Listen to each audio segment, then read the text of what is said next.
Um, Continuing on with devotions, this time we'll focus on Psalms 47 through 50.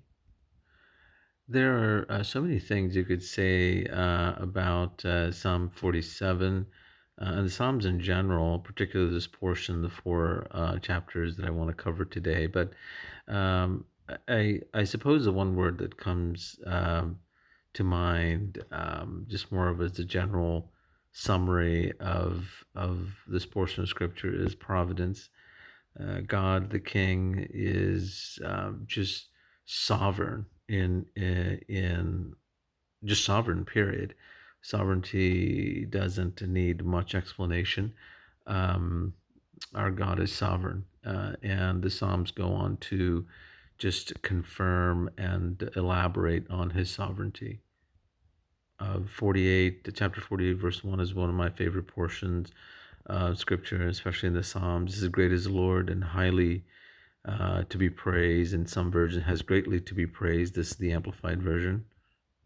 That theme of sovereignty continues here in chapter 49. If you go to verse 14, again, God is just absolutely sovereign. He appoints everything, appoints times, people, places, events. It says, like sheep, they're appointed for Sheol, the place of the dead.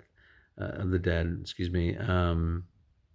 He appoints uh, people to be dominated, and he appoints people to dominate, um, particularly in our in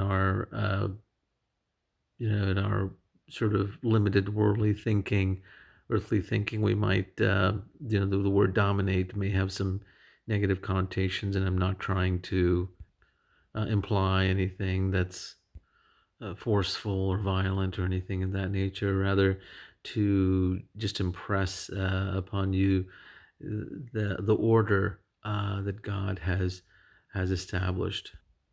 His sovereignty continues in chapter 50, verse 10. For every beast of the forest is mine, and the cattle upon 1,000 hills.